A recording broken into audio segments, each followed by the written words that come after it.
Thank you for agreeing to have a chat with me about your creative process and creativity. Can you just start by telling me your name and where you're from? Yeah, I'm Colleen Flynn.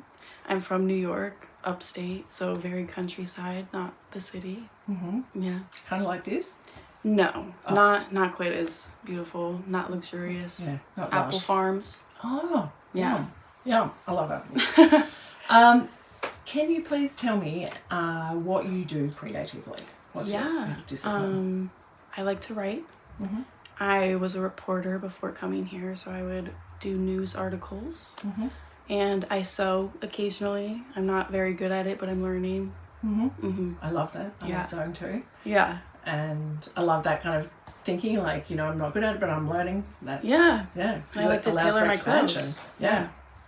That's a lot of fun. Yeah. Tell me what is your creative process? I don't know if I have a set process.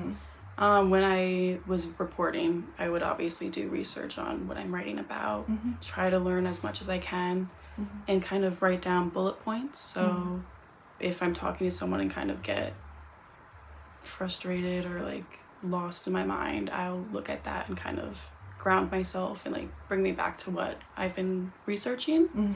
And I feel like that's helped a lot. But I don't know, I feel like I write down a few of my ideas before fully typing out what I want to say. Yeah. Where or who is where do you get your inspiration from, your creative inspiration? Or who do you get your creative inspiration? I feel like my emotions a lot. I am in therapy, so a lot of my creative process came from my therapy homework, where she would tell me to write before I go to bed, or like if I get too emotional one day, to paint out my feelings.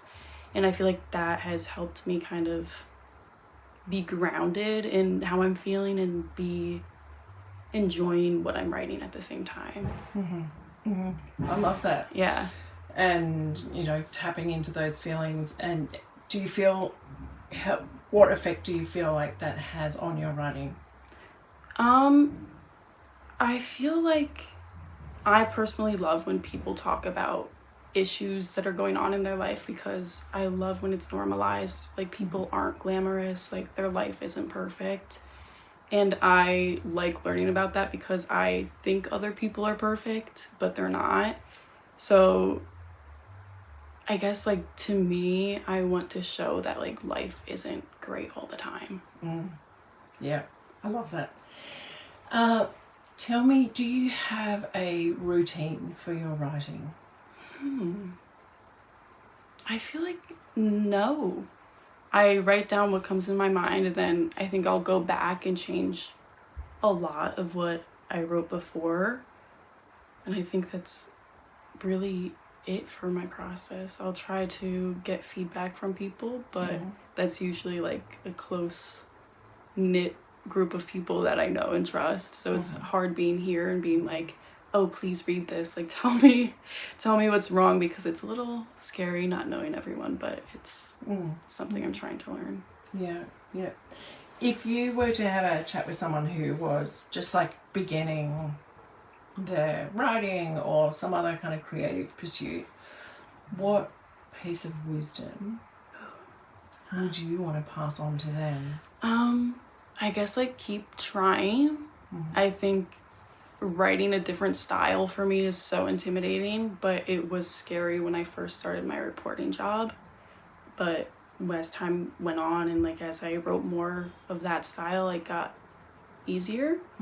And I learned a lot through that. So I think trying to write stories and chapters now here, it's very intimidating. And it's my first time writing that way, so it's really scary. But I know with time I'll get better and I'll grow. So I think just keep writing, keep trying, keep learning. Anything else that you'd want to share with them?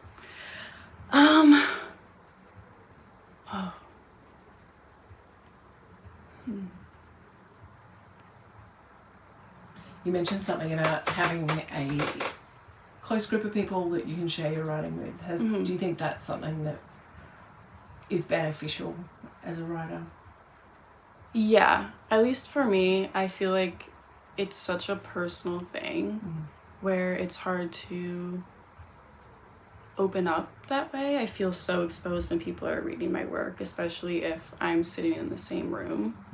It's hard for me to like sit down and watch someone read and critique what I'm doing, even though that's how you grow and learn, but it just feels very vulnerable. So being in that space with someone you know and trust is definitely helpful for me. Yeah. How long before you shared any of your writing with anyone else? I've never sent out any of my work to any of my friends yet. Every time every time I've written like a news article or like a news piece or a freelance project, my friends will be like, oh, send me something you would want us to read, and I'm like, okay, and then I never do. So it's kind of like if they want to go out and find my work, they could, and then they would probably tell me about it, but I don't know, I haven't really shared any of my pieces yet. Maybe my mom. Yeah. She's read something. Yeah. Yeah. I think, for writers it can feel incredibly vulnerable because so much of us is in our own writing. Yeah. And I'm sure it is with art as well, but I know writing more than I know art. Yeah. Thank you for your little pieces of wisdom and, sharing about your creative process and your routine. Thank you so much.